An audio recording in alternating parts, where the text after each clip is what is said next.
So good to have a full head of hair. Yo. But not when it looks like that. Welcome back, Mr. Andrew Parnham. A week out after Rebellion Muay Thai 22. You were lucky enough to be in Melbourne. How you doing, man? Awesome, man. It's good to be back in some nice, sunny, warm weather up here, but obviously missing all my friends down in Melbourne too. Oh, and me. And you. Yeah. What's been happening at the moment? You're setting up the new gym? Yeah, man. New gym's come along real nice.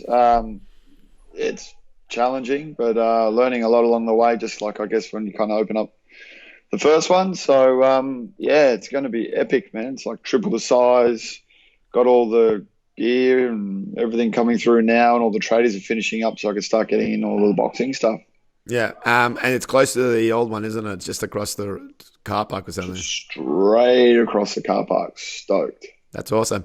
And just before you got to Melbourne, you were in Bangkok for your gym tour, but also just sort of nudging towards the start of the IFMA World Championships. Yeah, we take over an annual gym tour, which is an opportunity for some of our members to come over and experience, get the whole like Thai experience. And I take them to a few places off the beaten track, and yeah, it was really good. I mean, we did the whole thing. Go to Channel 7, and then we were up with our good friends up at Santai Gym up in Chiang Mai.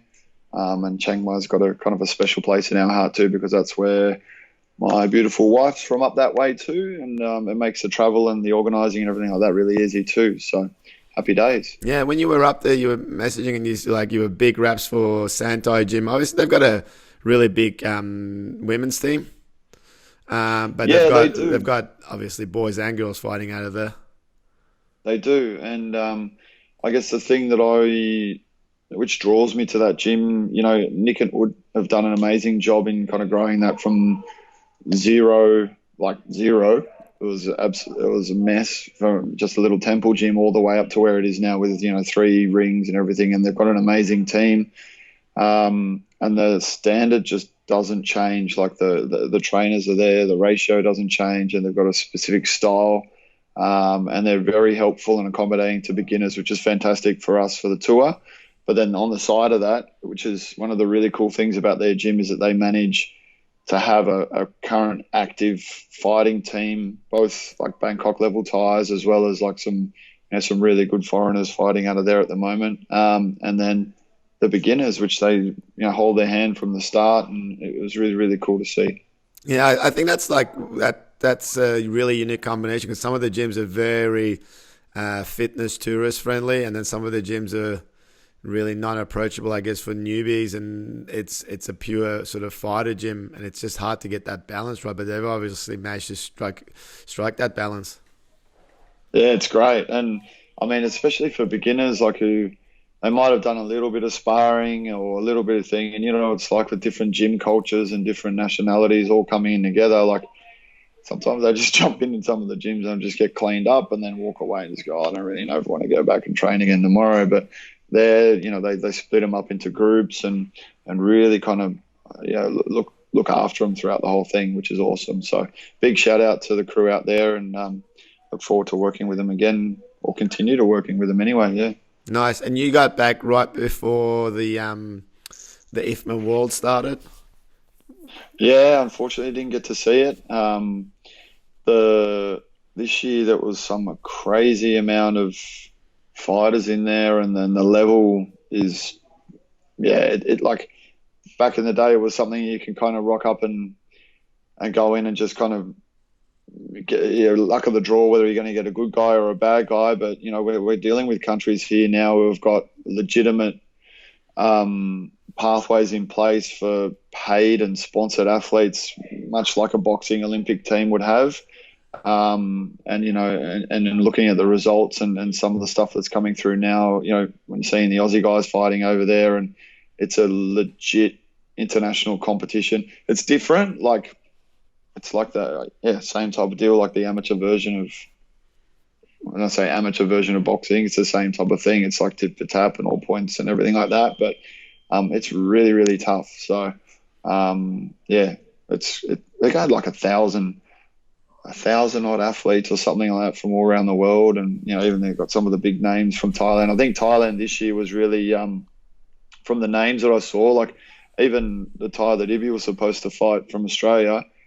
We looked him up, and he's a current Rajadhan and active fighter, so they weren't mucking around with the teams that they put in this year. They were legit, because I think they're just sick of losing. And I mean, even some of the girls' division, I know like Zoe, who's over 60 kilos, she had 16 people in her division. I mean, that starts to get really hard normally in the really sort of those weight classes for the girls, some of the heavier divisions for the boys, to actually get a full roster of fighters. And the fighters go all the way over there, and they might only get 1 or 2 fights. Whereas if you got 16 fighters on, you've got 3 or 4 fights to get to gold. Man. Ibby was in the 57 kg under 23-year-old division, because they don't have a B grade anymore, and he had a 16-man division. Like, I found that phenomenal. So, and it's really the luck of the draw. He drew Thai first and then Russia second, so that wasn't real good for him. But by the end of it, that's for anyone who's been to IFMA or even competed in IFMA. It's like a proper marathon, or like an Ironman series. The ones who get to the end, there's walkovers and people getting bashed, and then just rocking up in the ring a mess already, and pretty much just standing there to try and make it through the 3 rounds by the time you get to the 4th fight. And they've got to weigh in every day of competition too. Yeah, every day of competition. So that's really challenging too. And we've had 2 of the girls from Melbourne, Spring and Cece from Martial Spirit went up. I know Cece's won her first 2 fights. They're still in. Yeah, and Spring, yeah, they're still in too. Apparently, it's sick. Yeah, Spring won her first one and lost her second, which is good effort for her. Yeah, and I think it's a style thing too, right? Like those girls have got a good style and adapted really well to it, because you have to adapt to it. And probably a good example of that would have been Yolanda before she got injured too. She's got that real aggressive, active style, and the judges are looking for that when they're fighting. And that's why the Eastern European countries have been smashing it for years, because that's kind of the style they're after. Whether people like it or not, that's kind of the way it's moving. Yeah, I mean, that's like even with amateur boxing, that there's a difference in style. Like you've got 3 rounds versus 4, 6, 8, 12 rounds. So it becomes a real volume game. Yeah, it's different. It's almost a different sport, eh? Like, whether it's good, whether it's bad, I guess you can kind of just treat them as 2 separate sports in the end. And but if it gives Muay Thai a greater platform to get funding, or even get some legit recognition from bigger bodies or bigger sponsors in Australia, I think it's a fantastic thing. So big credit to big shout out to everybody who's kind of getting behind that movement and working on that movement. And I know Anthony Manning and Leon and Jason Lappin, for anyone who's been over there for IFMA, it's challenging from a management perspective, and they're sitting up there in draws like up until 12, 1 a.m, 2 a.m. in the morning, trying to get everything sorted for the fighters, and then having to manage the fighters and a whole lot of stuff. So big shout out to those guys, because it's a thankful task sometimes. Yeah, thankless even. So after that, you had the pleasure and honor to come down to Melbourne. You had 2 boys on routes, Adam and Andrew. You got a win and a loss there. Both fought really well. Yeah, stoked, man. You beat Don Miller. That's the main thing. Beating Don's always good, but it's always hard, because he's always got good boys, strong boys. So Adam, we took a gamble now of it's potentially the way forward for us, and we turned him pro after a few development day fights, and he absolutely loved it, without the helmets on and everything like that. So I think that's the way we're going to go with a lot of our guys. And Tungi, he had a short, about a year break, so it was good to see him back in there. And I think credit to yourself and the guys doing the Rebellion thing. Like, the standard, it used to be Queensland and WA. I think because of what's happening down there with Roots and Rebellion and the aspirations of some of these young guys coming through. They're aspiring to fight in Rebellion, and they're aspiring to fight a certain way, and the style of fights from some of those guys having 1, 2, 3, like 4 fights. It's really, really nice to see. It's good, beautiful Muay Thai, as you call it. Yeah, no, it's been really good, and thank you. But I think there's now more gyms, and they know what to expect, and they're being exposed to it more. And I think just in general, there's so much more Muay Thai, high quality Muay Thai available to watch online and stuff, and people are getting more exposed to it. More people are going over there. I think at one stage 2 weeks ago, we had about 7 Thai trainers in Melbourne from different gyms and long-term guys, so they're bringing a little bit more style. And not only that, and I think it's really important to remember, some of the best gyms coming along now are coming from non-Thai trainer gyms. So like O'Neill and Tali, they're doing a great job at dominance. Even guys like Ross Newland, who's now at Extreme MMA, he's got a couple of boys fighting. Donnie's obviously always been there. There's all these gyms. Chris Cortez, beautiful guy. Like everyone's taking that on board, and now it's just a matter of getting the regularity and the numbers in to build that deep sort of. That's where we're still kind of a little bit behind with the Perths and the Queenslands, is just the sheer numbers. But we're getting there. Like we had 23 fights on Saturday, 15 on Roots. The last Roots had 18, and most of them are fighting full Thai. Like even the Muay Thai thing is going to be out of the Roots, and it's never been part of Rebellion.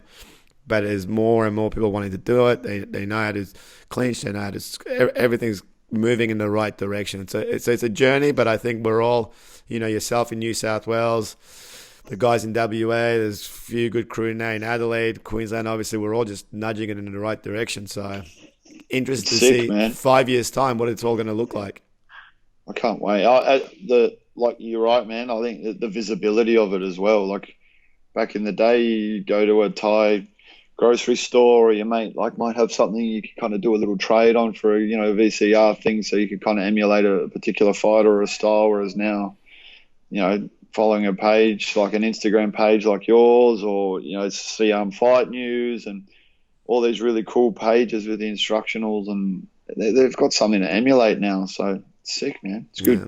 Good times. And then you thanks to you were doing the commentary for the Rebellion card. So today I wanted to run through some of the fights, some of the things that went down, a couple of the controversies. So fight number 1 was Joe Coverdale and Nick Keros. Nick from Strong Heart in Adelaide under Jordan Fielding. Joe Coverdale out of UFD and Absolute MMA with Laos Tui.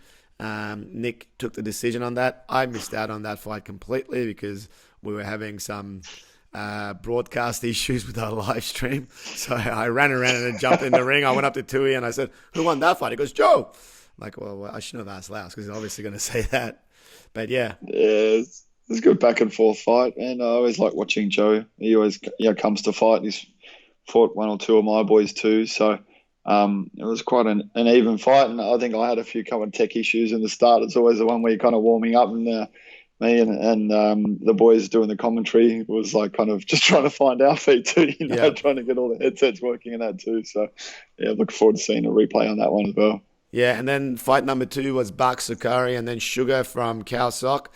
That was one of the fights that a few people were a little bit on either side of the judging. Sugar and the Khao Sok boys were pretty confident they'd won that. And Bak looked pretty exhausted by the end of that fight. He was tired, yeah, but it's again, and I guess we're going to talk about it in another fight that happened later on, where there's a little bit of a controversy around the decision of it too. I mean, it's just the cleanliness of the shots that are landing, and Buck, he looked tired, and I think even from the commentary, like I was giving him some stick in the later round, but the quality of the shots that are landing now, like we spoke just a minute ago about the quality of the fighters, and if anyone watches you go in and look at Thai Stadium bouts or challenge you to go and watch Channel 7 bouts and stuff, and how many of them can you actually pick for yourself without waiting for the decision? Yeah. And in those fights, there's just potentially one kick that's going to win that round for that guy, or one turn, one slight error, or one little mistake, or something like that's going to cost that person that round, right? Because it's close. It's not just two guys punching on anymore. Yeah. And I feel that was a good example. Earlier on in the rounds, Buck was landing like some really well placed and timed kicks, as he does, like a bit of calf envy in that one. Yeah. But if you judge it as an overall fight, yeah, Buck, the boys from Calsock came back and like really kind of stood over him in the last round almost, but too little too late, unfortunately. Yeah. The next fight was the featherweight title between Tom Cannon and Isaac Tomlinson.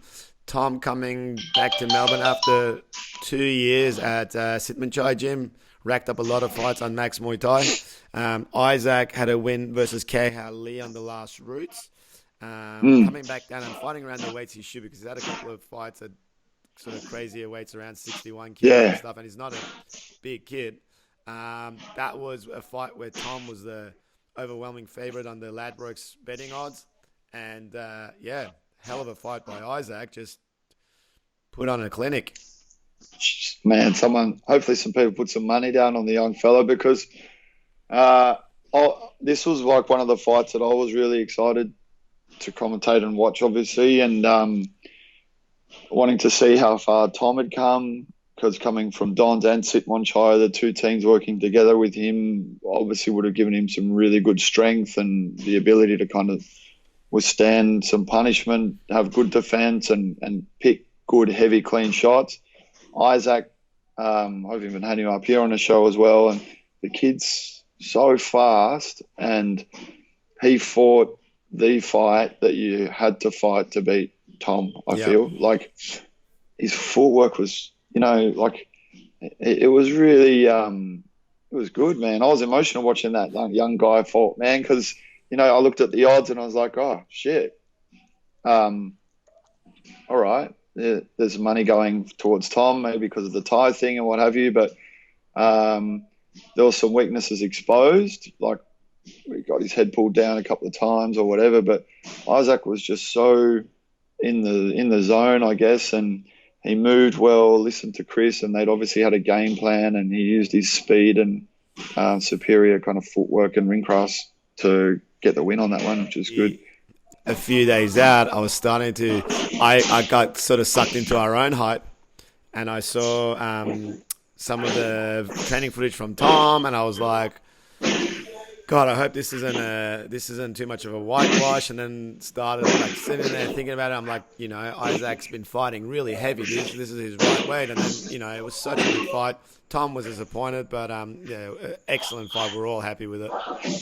Yeah, the style change for Tom would have been real difficult too, man. I think like having someone kind of, in a sense, run rings around you would have been challenging. Yeah, and he wasn't able to corner him. He was chasing him around rather than boxing him in, and Don and that had obviously figured out that they had to kind of box him in and try and get that clinch happening, but Isaac was too smart, fortunately, or unfortunately, whichever way you look at it. If you're a punter, absolutely, fortunately, man. I wish I had some money on that. Yeah, and then the next fight, that's been the sort of semi-controversial one since, was the welterweight title, Carter Lawrence from Dominance and Corey Barrett from Beast Gym. That went to the decision. It was one of the loudest times I've ever been inside St Kilda Town Hall. Those boys brought a massive crew, both of them. The decision went to Carter. Yeah, those two fights alone had Tom and Isaac had a massive crowd, and then these two boys, it was crazy. Like, I don't think I'd seen Town Hall that full before. The Dominance guys had the right game plan, I felt, from the start. They were using his range. They were picking some shots. He had a long guard, which was stopping him from coming in. With some really well-placed kicks. So, like, it's hard looking at it as a commentator versus a cornerman versus a fighter versus a judge. But if I could do it from memory without having a bit of a look at it, I'd say that sorry, I forgot his name from Dominance. Carter. Carter, sorry. Yeah, I'd say Carter probably picked those couple of earlier rounds up, but then he got hit with some, like, the damage and the relentless pressure that was coming forward. Some of those elbows, or a couple of the elbows landed flush, and you can even hear in the commentary, like, it was exciting to watch. But again, we've got to kind of look at when a fight's that close, the judges are looking at it differently in the way that they're looking for the stuff that's actually landing, right? And the elbows looked bad, and like even like his head was. He was moving his head, but almost moving back, and because of the relentless pressure, he landed some really nice elbows. And don't get me wrong, that was like sick to watch too.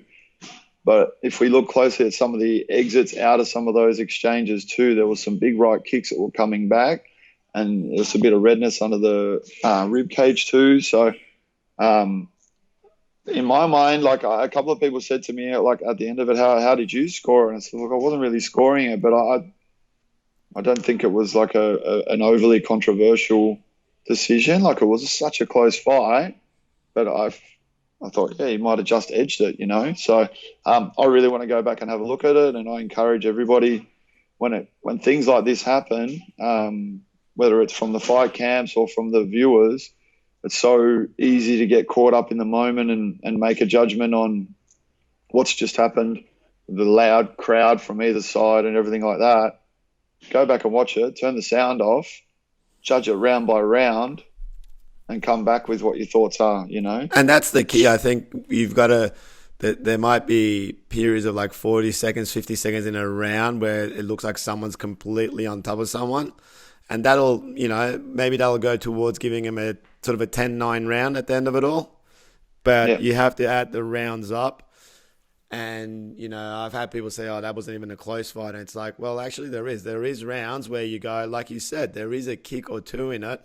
And that's the sport. And it's kind of getting like a little bit disheartening sometimes because we're trying to do a lot of stuff around education about Muay Thai, the videos we've done, the conversations we have. But then, if people have different expectations, and I mean, most of the crowd, they don't know and they're going for their friend. And like I said, I mean, if you just went by throwing a lot and having someone against the rope, Floyd Mayweather would have never won a boxing fight. So that's the reality of the combat sports. Your boy Singh sits against the ropes and half the time and fights off the ropes and just puts out. I'm not comparing Carter to Singh, but it's got to that point where it's like we need to really have a good hard look at how we educate people again, because I don't want people to keep doing the same thing, getting the same results, and continue to be upset about it. But also, it was a fight that if they gave it to Corey,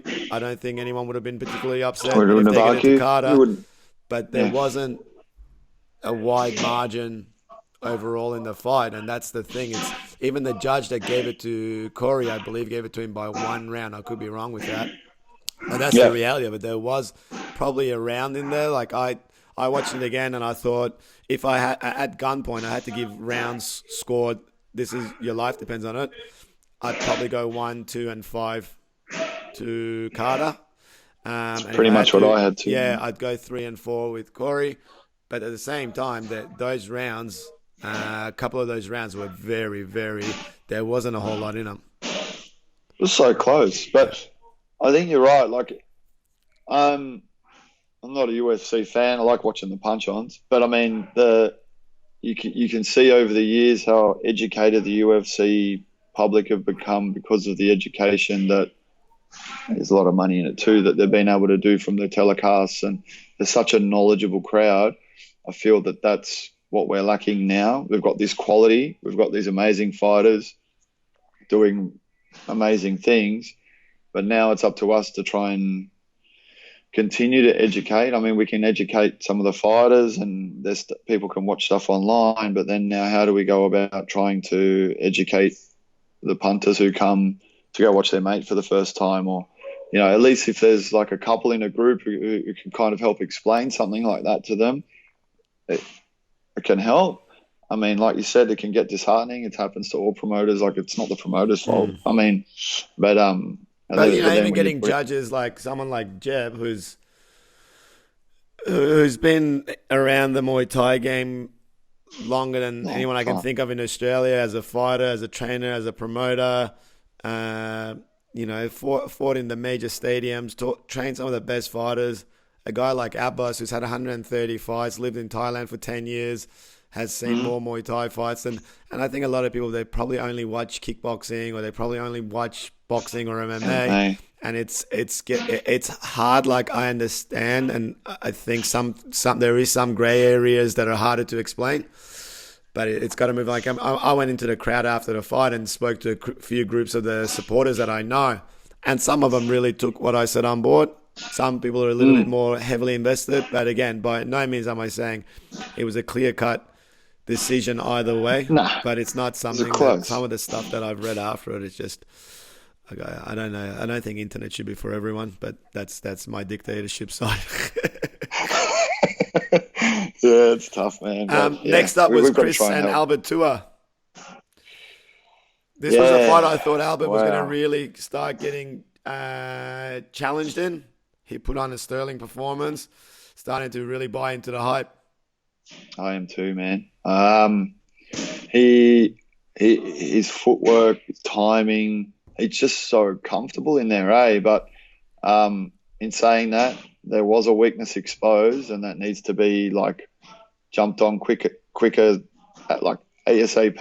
In that, when Chris found that his clinch game was like it looked bad, like but in saying that, like, hey, you can catch the guy, man. Like, he's so fast and he moves so well and stuff, but it's just something that, you know, that needs to be looked out for in the future. And in speaking to his team afterwards, is something that they you know, they're on top of it now too, and that's something they want to kind of get on top of for future fights against guys who are going to kind of challenge that. But yeah, man, like, he's just so quick. Like, even Chris was like struggling to kind of corner him off and box him in, and Chris is good. Like, he's real good. I love watching that guy fight.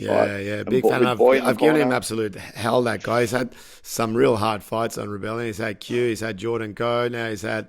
but it's a guy I always have faith in, that he can actually step up and not get overwhelmed. Next up was Alexi and Tum. That didn't go very long. First time Alexi's been stopped when it hasn't been a cut, like a knockdown, and beautiful head kick by Tum. Yeah, the game plan look... even when we were commentating, the game plan that Boy obviously had for them, like, didn't get a chance to put it to fruition, but you could see that from the moment they started, he was really trying to add weight on Dum's arms and everything, like, to try and tire him down from the early rounds, like lock in the clinch, like lock waist and sink and trap his arms, and like really put that pressure on him so that he'd be tired in the later rounds. But entry into and out of the clinches, I would say a lot of the times probably the two most dangerous parts of Muay Thai is that, and he got caught on the way out, I think, with that head kick, and it was, oh man, it was big. Yeah, actually, it's actually funny. The last 3 times I've had Tum on the show, he's put the most impressive performances. So against Alexi, against Jordan Gottfriedson, against Lloyd Dean. Sometimes I feel like Tum's a lot more capable of doing a lot more things than he shows, and you know, he's keen to come back and throw another challenge at him soon. Cool. Yeah, I'm looking forward to seeing what's on offer, man. Ramesh and Jordan Gottfriedson, WBC lightweight title. Jordan taking the rematch again, so it's 2-0. That was it got a bit hard for me to watch because I like those guys, both those guys a lot, but I've obviously got a pretty close bind with Ramesh too. But as I said to Jordan, I'm like, if anyone's going to beat Ramesh, I'm glad it's you, because he's definitely one of those guys. Jordan's my definition of an uncrowned champion until Saturday. Yeah. He hasn't had the belts and straps, but you know, he did the job. Yeah, and in speaking to Singh after the last time they fought, he said he's the hardest bloke he's ever fought in Australia.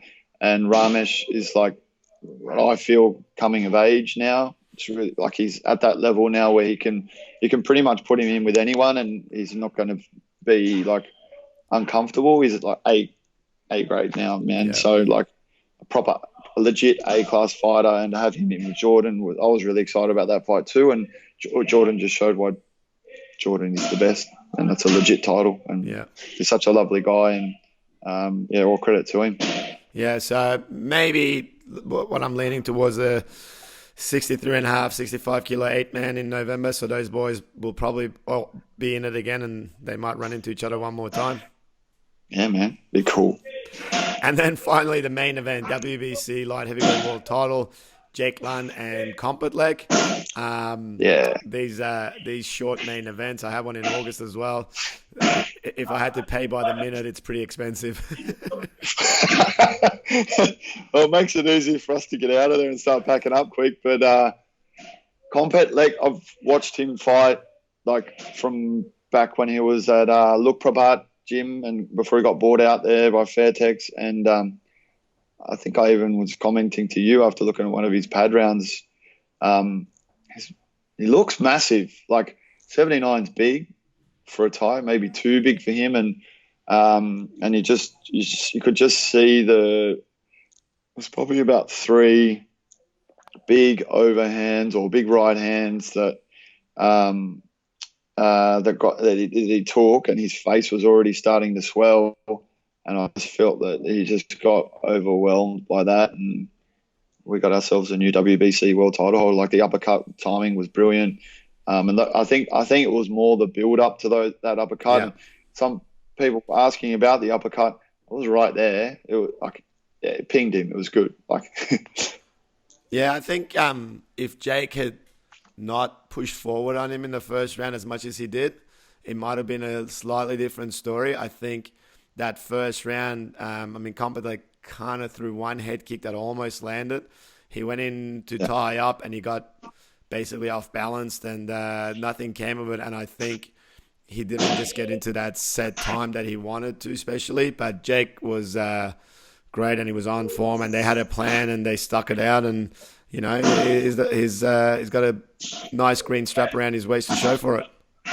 Yeah, totally. He did the right thing, hey? Like that's that whole thing that most trainers will tell their boys to do when they fight these Thais, and whether you can actually do it or not's another thing. And I was like thinking, Compact Leg's he's going to keep him away and do the whole thing, but game plan. And Jake did it, and he landed some big shots, and off we go, man. So congratulations to you on your first world title fight too, buddy. Yep. Thank you. Yeah, overall, again, thanks for coming down. Thanks for everyone that came out. I was really happy with the show. A couple of things I always want to iron out, but it was probably our biggest show we've had, which is really nice. Yeah. But 4 months off, and start planning for the next one at the end of November. Your show's coming up in September? Yeah, September 14. It's our last one for the year. So working on some really nice little local matchups. We've got a few Thais that are based locally now too, which we're trying to find some boys for them, and really looking forward to kind of making that happen too. So last one for the year. Got to really put it in. It's going to be sick. Awesome. All right, Andrew, thanks very much. I know you're busy with the renovations and everything. Thanks for taking time, and I know it took us a little while to get our tech sorted out this morning. We're not at Ziggy's. The lack of burgers around me is confusing me, and Tom's just a shambles. So, but I'll get him some Ziggy's fries afterwards. It should be okay. Thanks very much. Good luck with all the renovations, and I'll chat to you soon. Cheers, mate. Thanks, Tom, too. Thanks. Cheers, boys.